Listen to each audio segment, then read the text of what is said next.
Assalamualaikum warahmatullahi wabarakatuh. Kembali lagi ke channel saya Entek Medan Channel. Halo, apa kabar sahabat peternak entok seluruh Indonesia? Apa kabar semuanya? Agar channel ini semakin maju dan berkembang, jangan lupa di like, komen, dan subscribe video ini. Oke teman-teman sekalian, kali ini channel Entok Medan akan membawakan judul tentang cara mempersiapkan calon indukan berkualitas untuk menghasilkan anakan-anakan entok dengan postur tubuh, bobot badan yang akan lebih baik daripada indukan sebelumnya. Oke, simak video ini tanpa di skip-skip agar teman-teman sekalian bisa memahami apa yang akan saya sampaikan di video ini. Oke teman-teman sekalian, kali ini saya akan memberitahu anakan entok itu di usia 1 hari sampai dengan 1 bulan itu diwajibkan makan pur, kawan-kawan sekalian. Pur apa saja boleh, pur untuk ayam, untuk bebek, apa sajalah, intinya pakan starter. Pakan starter untuk anakan ayam dari usia 0 sampai dengan 1 bulan boleh teman-teman sekalian, yang penting dia halus. Nah, jika sudah mencapai di bobot ataupun di usia 1 bulan boleh dicampur dengan pur 511, ataupun di usia 2 minggu kita ganti pakan starternya tadi dengan pur 511 merek Bravo ataupun Pipo, kawan-kawan sekalian. Situ sudah banyak sekali tersebar di toko peternakan, jadi banyak, tidak susah untuk mencarinya, kawan-kawan sekalian.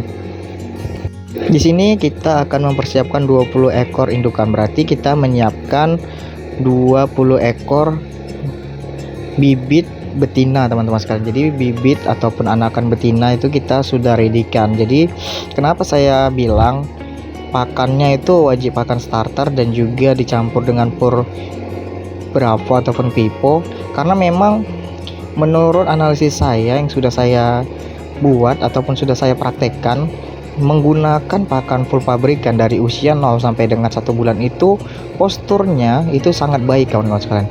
Postur anakannya jadi bagus dan gemuk, dan dia bisa di berat setengah kilograman jika kita full pakan pabrikan. Nah, setelah memasuki usia 1,5 bulan itu bisa kita campurkan dengan dedak. Purnya juga belum kita hilangkan, kawan-kawan sekalian, biar dia pengenalan dulu dengan dedak padi. Jadi kita campur dulu dengan dedak padi, kita berikan air sedikit, tidak perlu basah, hanya sekedar basah saja dia. Istilahnya tidak basah tidak kering, jadi masih ada tekstur dia. Nah, lalu kita akan pemberian pakan dengan anakan entok tadi sampai di usia 1 bulan 1 minggu. Lalu kita campurkan dengan sayur-sayuran, boleh itu dari kangkung yang kita rajang-rajang, teman-teman sekalian, dan juga bisa kita campur dengan kol. Bunga kol itu, kawan-kawan sekalian, kita rajang-rajang, kita rebus, lalu kita campurkan di tempat pakan anakan entok. Nah, menurut analisis saya ataupun pengamatan saya, jika menggunakan sayur-sayuran juga dapat mempercepat pertumbuhan bulunya, kawan-kawan sekalian. Jadi bulunya itu cepat tumbuh, cepat lebat, dia cepat nutup lah istilahnya. Nah, jadi di usia 1 bulan 3 minggu sampai mencapai dia usia 2 bulan, lalu kita bisa mencampur dengan pakan-pakan alternatif tergantung di tempat teman-teman sekalian. Boleh dicampur dengan ampas tahu, boleh, ataupun kalau ada di tempat kawan-kawan sekalian ada nasi aking, boleh. Apa saja ya, intinya bisa menghemat pola makan kita lah, ataupun kos pakan kita bisa kita hemat. Kalau di tempat saya biasa menggunakan insang ikan lele, itu direbus, ataupun teman-teman sekalian rumahnya dekat sawah boleh mencari keong mas, ataupun di dekat rawa di tempat kawan-kawan sekalian tuh masih banyak rerumputan, bisa cari bekicot, kawan-kawan sekalian. Bekicot lebih bagus lagi proteinnya dibandingkan dengan keong sawah. Bekicot itu lebih baik. Kita pecahkan dulu cangkangnya, kawan-kawan sekalian, lalu kita rajang-rajang, kita rebus tidak terlalu lama, hanya sampai dengan mendidih saja airnya, itu lebih kurang setengah jam, itu baru bisa kita campurkan dedak dan juga pur, sedikit saja purnya. Lama-lama purnya kita hilangkan, teman-teman sekalian, sampai di usia 3 bulan pur itu sudah tidak kita gunakan lagi, hanya menggunakan dedak saja. Dedak masih wajib. Nah, jadi dedak itu biar warnanya masih kecoklatan seperti pelet, kawan-kawan sekalian. Masih istilahnya entok kita ini masih mengenali pakan tersebut, hanya saja komposisi pakannya sudah berubah dari ia kecil. Nah, jika sudah memasuki usia 3 bulan, maka bulunya juga sudah mulai tertutup rapi, kawan-kawan sekalian, dan bobot badannya itu bisa mencapai 1,5 kg sampai dengan 1,8, ataupun ada yang juga kalau memang ia pakannya cukup dan baik itu sampai dengan di usia 3 bulan tuh ada yang hampir mencapai 2 kilogram. Jadi menurut pendapat saya itu sangat mudah teman-teman sekalian. Nah, jika kita ingin pembesaran atau menyiapkan calon indukan, itu biasakan kawan-kawan sekalian jangan ada mencampurkannya dengan pejantan, apalagi ada basor, karena kan ini kita mempersiapkan indukan berkualitas teman-teman sekalian. Biasanya jika basor itu birainya lagi baik, anakan entok walaupun masih belum layak untuk breeding atau dikawinkan itu dia biasanya mengejar-ngejar. Jadi lebih baik kita amankan saja 20 ekor tadi, kita buat kandang tersendiri, kita karantina, tidak ada tercampur padu dengan basor-basor pejantan kita.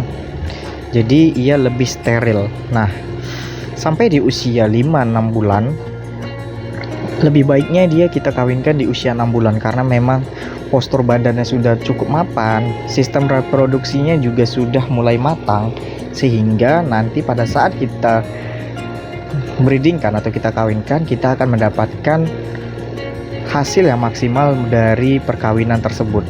Dan juga teman-teman sekalian bisa menghasilkan telur entok yang baik dan dapat menetaskan indukannya. Calon diri tadi sampai menjadi indukan itu bisa menetaskan anakan entok yang berkualitas pula.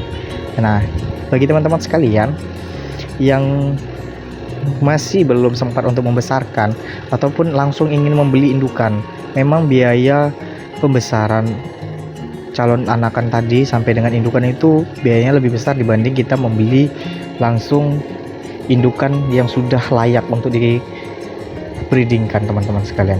Memang dia jauh harganya, tapi kan kita merasa puas karena kita memeliharanya dari kecil dan juga kita tahu kualitasnya dari anakan sampai dengan ia indukan.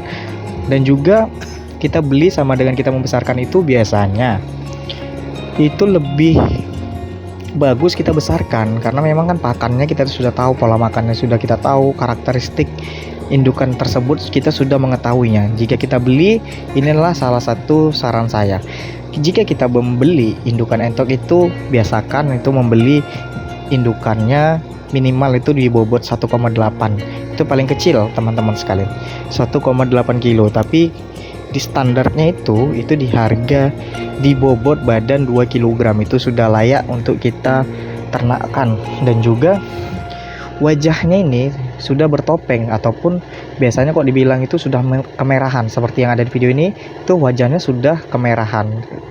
Ada juga yang bilang bertopeng berwarna merah. Itu menunjukkan ia sudah cukup dewasa, sudah mapan usianya untuk kita ternakkan, ataupun sudah menandakan bahwasanya ia sudah pernah menetaskan telur entok ataupun sudah pernah bertelur. Itu sudah menandakan ya teman-teman sekalian. Tapi ada juga yang wajahnya sudah merah tapi belum pernah bertelur. Bisa disebut kalau di Medan ini diri ataupun masih gadis lah indukan tersebut ataupun entok tersebut. Nah, pemilihannya sudah dibobot tadi. Lalu di postur tubuhnya ia diwajibkan berpostur badan panjang, jangan pendek kawan-kawan sekalian. Panjang itu dari paruh ke ekor, itu kita lihat, kita jengkali saja lah, itu bisa nampak dia panjang kawan-kawan sekalian, posturnya panjang. Baru kita cap lah, kita pegang indukan tadi dengan dua tangan kita pegang kawan-kawan sekalian. Nah, di situ bisa kita lihat postur badannya itu dia bulat dan gemuk. Dipegang saja dadanya itu kawan-kawan sekalian, dada entoknya itu terisi daging full, tidak nyilet ataupun kurus dia kawan-kawan sekalian. Tulang tengahnya itu atau dadanya itu lancip, itu kurus kawan-kawan sekalian. Jadi itu tidak layak untuk kita beli. Pilihlah indukan yang berbobot badannya bagus dan juga dipegang. Pada saat kita pegang itu dia bentuknya bulat seperti yang di video ini. Nah, bulat-bulat indukannya kawan-kawan sekalian. Postur badannya panjang, bulunya. Selanjutnya bulunya wajib mengkilat kawan-kawan sekalian. Mengkilat menandakan ia sehat dan rajin mandi. Nah, bisa dilihat ini ya, ini ada indukan, ada dere sama indukan hampir sama postur badannya, cantik-cantik teman-teman sekalian. Kalau saya itu lebih menyukai indukan berwarna putih dan basor berwarna hitam full ataupun basor berwarna putih full. Itu saya suka karena dia bersih lah, kelihatan bersih, rapi gitu kawan-kawan sekalian. Nah, selanjutnya kita harus melihat paruh, dari paruhnya kawan-kawan sekalian. paruhnya itu wajib panjang dan lebar. Jika paruhnya lebar dan pendek itu biasanya keturunan entok kecil, genetiknya kurang baik untuk kita ternakan. Jika kita kawinkan dengan basor yang kualitasnya bagus juga, anakannya ada beberapa ekor yang paruhnya pendek dan badannya kecil kawan-kawan sekalian. Karena memang genetik itu tidak layak untuk kita breedingkan. Jadi ikuti saja saran pemilihan induk dari saya dan juga cara membesarkan anakan entok sampai dengan indukan tadi teman-teman sekalian. Oke kawan-kawan sekalian, saya rasa paham ya dari penjelasan saya kali ini. Jangan lupa di like, comment, subscribe video ini. Assalamualaikum warahmatullahi wabarakatuh.